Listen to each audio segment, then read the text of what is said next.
إن الحمد لله نحمده ونستعينه ونستغفره ونعوذ بالله من شرور أنفسنا ومن سيئات أعمالنا من يهده الله فلا مضل له ومن يضلل فلا هادي له وأشهد أن لا إله إلا الله وحده لا شريك له وأشهد أن محمدًا عبده ورسوله يا أيها الذين آمنوا اتقوا الله حق تقاته ولا تموتن إلا وأنتم مسلمون يا أيها الناس اتقوا ربكم الذي خلقكم من نفس واحدة وخلق منها زوجها وبث منهما رجالا كثيرا ونساء واتقوا الله الذي تساءلون به والأرحام إن الله كان عليكم رقيبا يا أيها الذين آمنوا اتقوا الله وقولوا قولا سديدا يصلح لكم أعمالكم ويغفر لكم ذنوبكم ومن يطع الله ورسوله فقد فاز فوزا عظيما أما بعد فإن خير الحديث كتاب الله وخير الهدي هدي محمد صلى الله عليه وسلم وشر الأمور محدثاتها وكل محدثة بدعة وكل بدعة ضلالة وكل ضلالة في النار أعوذ بالله السميع العليم من الشيطان الرجيم من همزه ونفخه ونفسه ولنبلونكم بشيء من الخوف والجوع ونقص من الأموال والأنفس والثمرات وبشر الصابرين الذين إذا أصابتهم مصيبة قالوا إنا لله وإنا إليه راجعون أولئك عليهم صلوات من ربهم ورحمة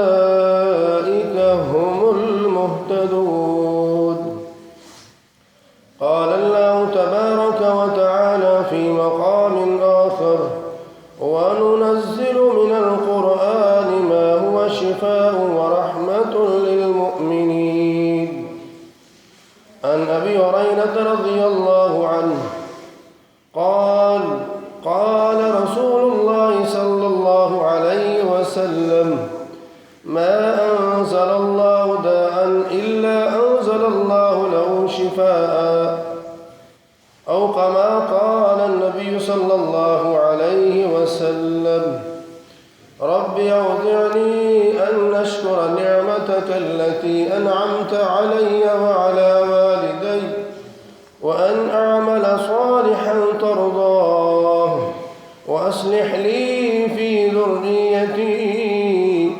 إني تبت إليك وإني من المسلمين رب زدني علما رب زدني علما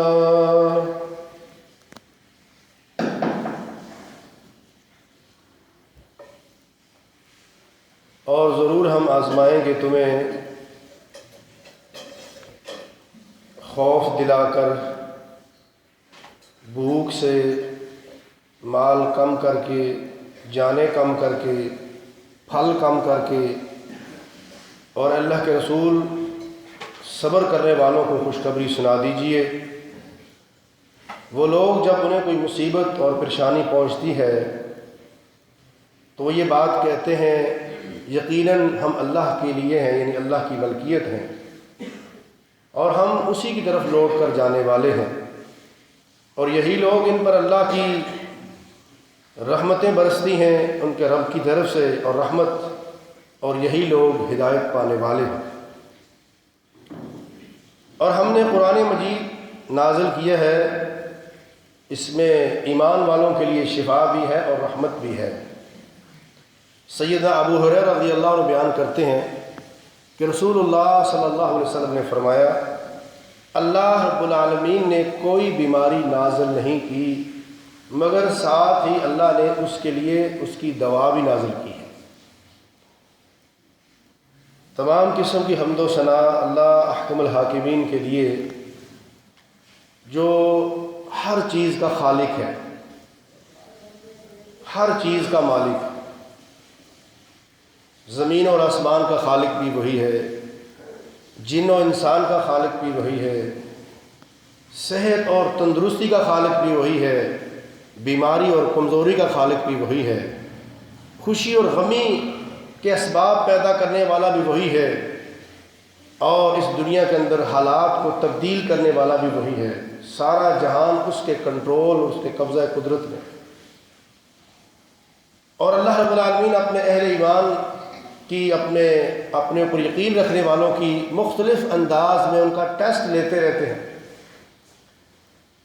یہ ٹیسٹ بعض لوگوں کا ایمان بڑھانے کے لیے ہوتے ہیں، وہ اور محنت شروع کر دیتے ہیں، عبادات میں اور آگے نکل جاتے ہیں، قرآن کی تلاوت زیادہ سے زیادہ کرتے ہیں۔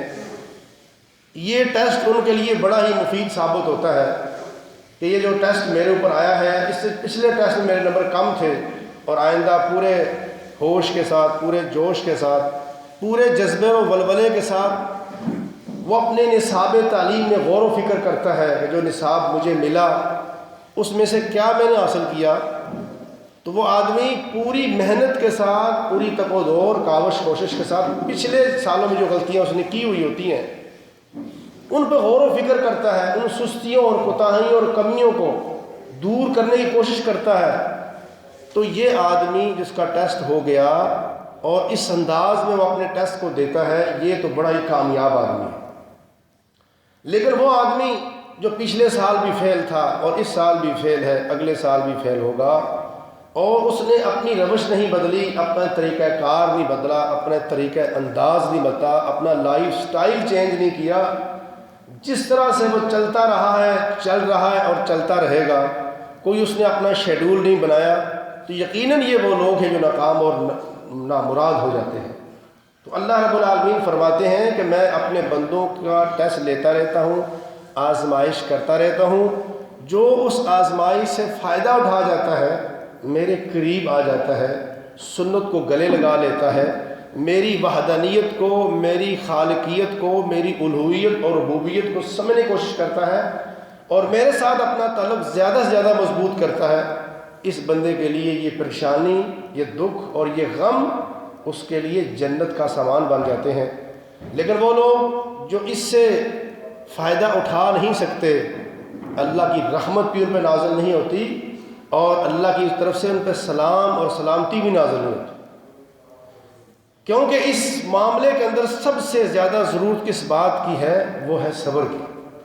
تو میں تمہیداً بات کو لمبا نہیں کرنا چاہتا۔ آج کا جو ہمارا مختصر موضوع ہے خطبہ جمعہ کا، وہ ہے وبائی امراض اور شرعی احکام، کہ جب قوم کے اندر، انسانوں کے اندر وبا پھوٹتی ہے، کیا شریعت نے ہمیں کوئی گائیڈ لائن اس کے لیے دی ہے؟ کیا محمد رسول اللہ صلی اللہ علیہ وسلم نے ہماری کوئی رہنمائی کی ہے یا نہیں؟ میں آپ کے سامنے چند احادیث اور ایک دو واقعہ آپ کے سامنے رکھتا ہوں مختصر وقت میں، تاکہ ہمیں اس بات سے آگاہی حاصل ہو، اس بات سے ہمیں نالج ملے کہ ہم نے ان حالات میں کیا کرنا ہے۔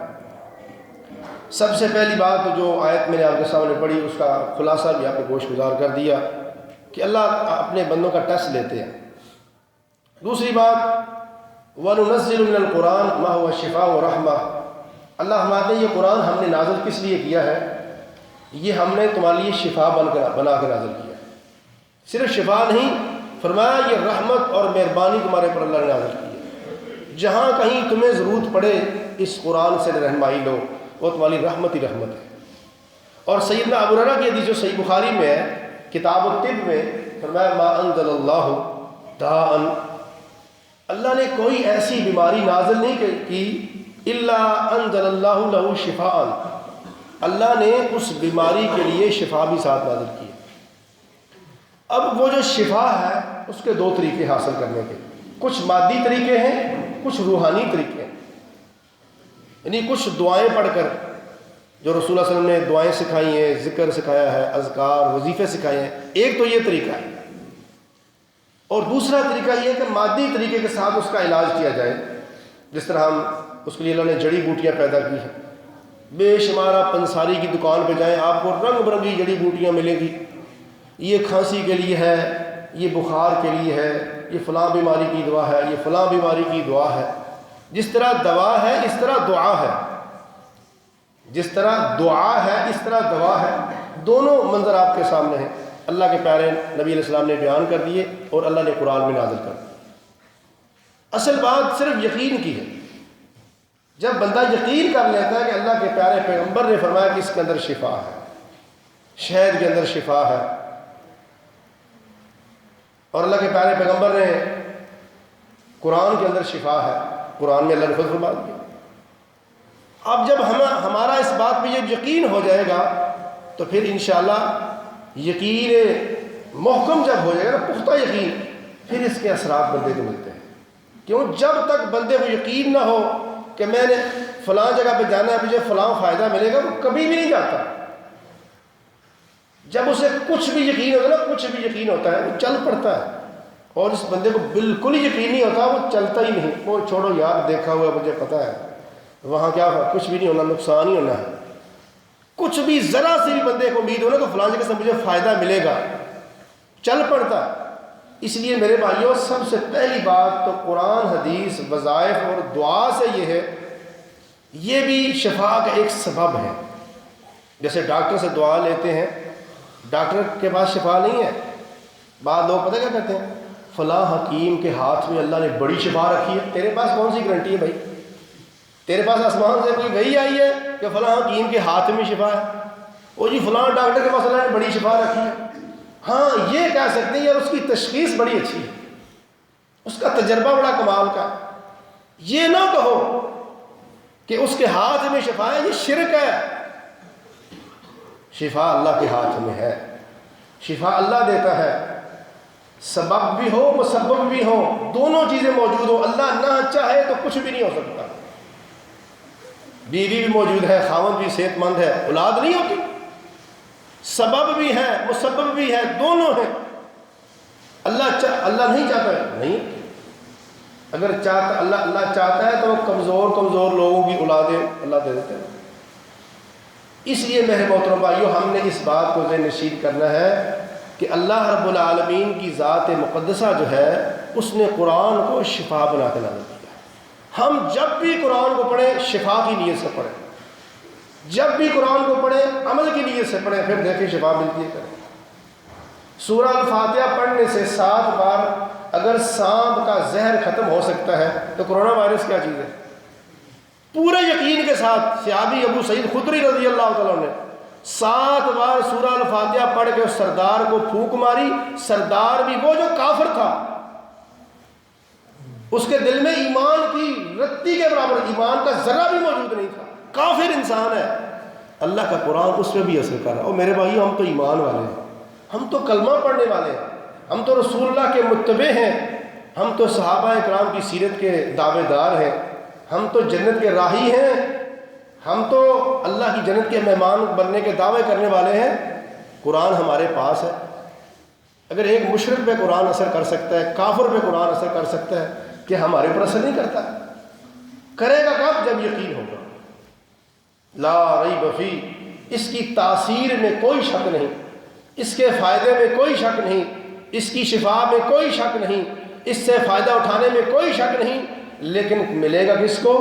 للمتقین، جو پرہیزگار ہے، گناہوں سے بچے گا، اللہ رب العالمین اس کو اس سے فائدہ دیں گے۔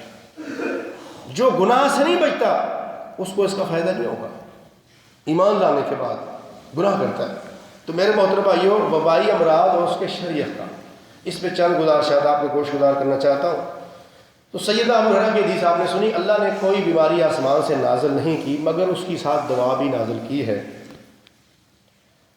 تو میرے محترم بھائیوں، نبی صلی اللہ علیہ وسلم کی ایک حدیث سنیں، من صلی الفجر، جس نے فجر کی نماز پڑھی، من صلی الفجر، جس نے فجر کی نماز پڑھی، فہو فی ذمۃ اللہ، وہ شخص اللہ کے ذمے میں آ جاتا ہے، اللہ اس کا ضامن بن جاتا ہے، اللہ اس کا محافظ اور نگہبان بن جاتا ہے۔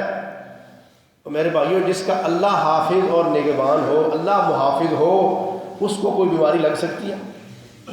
اچھا، اب دل پہ ہاتھ رکھیں، کتنے بندوں نے جو یہاں بیٹھے ہیں فجر کی نماز پڑھی ہے؟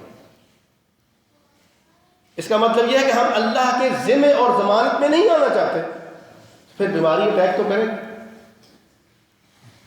من صلی الفجر فہو فی ذمۃ اللہ، اللہ کے رسول نے سچی زبان نے نبوت سے فرمایا کہ جس بندے نے فجر کی نماز پڑھی، فہو فی ذمۃ اللہ، وہ اللہ کے ذمے میں آ گیا۔ اس لیے اگر بیماریوں سے بچنا ہے تو فجر کی نماز کا اہتمام کیجیے گا۔ اچھا، آگے چلتے ہیں۔ یہ کرونا وائرس جو ہے کہاں حملہ کرتا ہے؟ ناک پر، کان پر، گلے پر، یہیں سے یہ داخل ہوتا ہے۔ اس کے لیے جی ماسک لگائیں جی، ٹھیک ہے، بہت اچھی تدابیر ہے، یہ آگے آگے مسئلہ بیان کرتا ہوں کہ احتیاطی تدابیر اختیار کرنا یہ بھی سنت ہے۔ کوئی بندہ اگر اس کا مذاق اڑاتا ہے تو غلط کرتا ہے۔ اچھا، نبی علیہ السلام نے کہا فرمایا صبح و شام یہ دعا پڑھیں 3 دفعہ، اللہم عافنی فی بدنی، اے اللہ میرے بدن کو، میرے جسم کو تو حفاظت میں رکھ، عافیت میں رکھ۔ اچھا، جسم کے اندر کان ہے کہ نہیں، منہ ہے کہ نہیں، گلا ہے کہ نہیں؟ پہلے اللہ کے رسول نے پورے جسم کی حفاظت کا لفظ بولا، بدنی، اللہ عافنی فی بدنی، فرمایا اللہ عافنی فی سمعی، اے اللہ میرے تو کانوں کی بھی حفاظت فرما، اللہ عافنی فی بصری، اے اللہ تو میری آنکھوں کی بھی حفاظت فرما، لا الہ الا انت، تیرے سوا کوئی عبادت کے لائق نہیں ہے۔ اب لو، یہ دعا کون کون پڑھتا ہے، یا کس نے سیکھی، کس نے کوشش کی؟ آگے چلیں۔ حضرت محمد رسول اللہ صلی اللہ علیہ وسلم نے کیا فرمایا؟ جو آدمی یہ دعا صبح و شام پڑھے، بسم اللہ الذی لا یضر مع اسمہ شیء فی الارض ولا فی السماء وہو السمیع العلیم، اللہ کے نام سے شروع کرتا ہوں، بسم اللہ الذی، میں اللہ کے نام کے ساتھ شروع کرتا ہوں، لا یضر مع اسمہ شیء، اگر اس کے نام کے ساتھ یہ جب شروع کیا جائے تو کوئی چیز اس کو تکلیف نہیں دے سکتی، نہ زمین میں نہ آسمان میں، اتنی بڑی زمین، اتنا بڑا آسمان، اس پورے جہاں کے اندر کوئی بھی ضرر دینے والا، کوئی وائرس، کوئی شیر، کوئی چیتا، کوئی حملہ آور، کوئی دشمن، کوئی کسی قسم کی تکلیف دے سکتا ہی نہیں۔ کیوں؟ وَهُوَ السَّمِيعُ الْعَلِيمُ، اللہ سب کچھ سننے والا ہے، علیم سب کچھ جاننے والا ہے۔ میں اس سب کچھ اور سب کچھ جاننے والے کے نام کے ساتھ اس بات کا آغاز کرتا ہوں کہ اللہ تعالیٰ کی کوئی نقصان دینے والی چیز زمین اور آسمان کے اندر مجھے تکلیف نہیں دے سکتی۔ یہ دعا 3 دفعہ صبح، 3 دفعہ شام۔ علماء اس کی تفسیر یہ بیان کرتے ہیں، جو بندہ یہ پڑھ کے نکلے گولی بھی اس پہ اثر نہیں کرتی، گولیاں آئیں گی بالوں کے اندر سے نکل جائیں گی، یہ پریکٹیکل موجود ہے، کپڑوں کے اندر سے چھلیوں کے نکل جائیں گے، بندے کو نہیں لگے گی۔ میرے بھائیوں، یہ رسول اللہ کی باتیں ہیں، پہاڑوں سے زیادہ مضبوط، سمندر سے زیادہ گہری، لیکن اس پر یقین ہوگا تو پھر۔ تو رسول اللہ صلی اللہ علیہ وسلم کی یہ حدیث، یہ ہماری ایک حفاظت ہے۔ اگلی بات، لا عدوى ولا طیر ولا حام، کوئی بیماری متعدی نہیں، کوئی بیمار کہیں بھی کسی چیز میں نحوست نہیں، کوئی الو کا تصور نہیں، اور کوئی بھی سفر کا کوئی بھی نظریہ نہیں ہے۔ اس بار میں صرف ایک بات پر بات کرتا ہوں۔ اس حدیث کو ذکر کرنے کے بعد اس حدیث کا جو اگلا ٹکڑا ہے وہ ہے وَفِرَّ مِنَ الْمَجْزُومِ، آپ جزامی سے، اس کو جزام لگ جاتا ہے، کوڑ جسے آپ کہتے ہیں، اللہ کے رسول نے جس کا کوڑ لگ جاتا ہے تو اس سے بھاگ، کما تفر من الاسد، جیسے کہ تو شیر سے بھاگتا ہے۔ آپ دیکھیں بظاہر اس حدیث کے پہلے الفاظ اور آخری الفاظ ایک دوسرے کے متضاد ہیں۔ پہلے کیا فرمایا؟ کوئی بیماری متعدی نہیں۔ حدیث کے آخر سے میں کیا فرمایا؟ کہ تو جزامی سے، کوڑ والے مرض سے ایسے بھاگ جیسے تو شیر سے بھاگتا ہے۔ محدثین جو حدیث کے اتار چڑھاؤ کو، اس کی فہم کو، اس کے بیان کو، اس کے بلاغت کو سمجھتے، انہوں نے یہ اس کا مطلب بیان کیا ہے، وہ یہ ہے کہ چونکہ طبعی طور پر انسان جو ہے کوڑ والے بندے کو پسند نہیں کرتا، اس لیے اللہ کے رسول السلام نے اس کے پاس جانے سے منع فرما دیا۔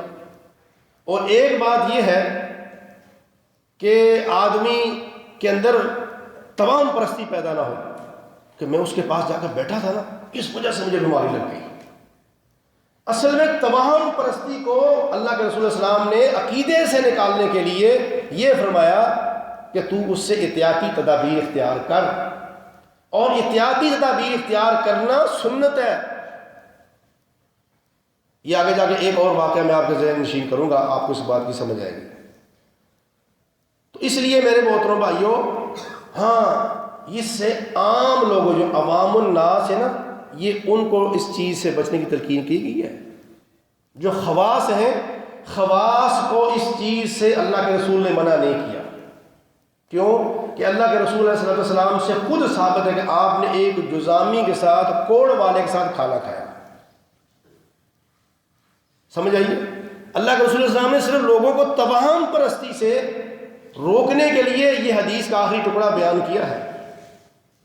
کتاب الطب، صحیح البخاری، اس کی آپ کتاب الطب نکال کر یہ حدیث کی تشریح پڑھ سکتے ہیں۔ اب رسول اللہ صلی اللہ علیہ وسلم نے جو احتیاطی تدابیر بتائی وہ بھی آپ کے میں گوش گزار کر دیتا ہوں۔ نبی علیہ السلام نے کیا فرمایا؟ جہاں یہ بیماری آ جائے جس علاقے میں، آپ اس علاقے میں داخل نہ ہو، یہ بھی صحیح بخاری کی روایت ہے۔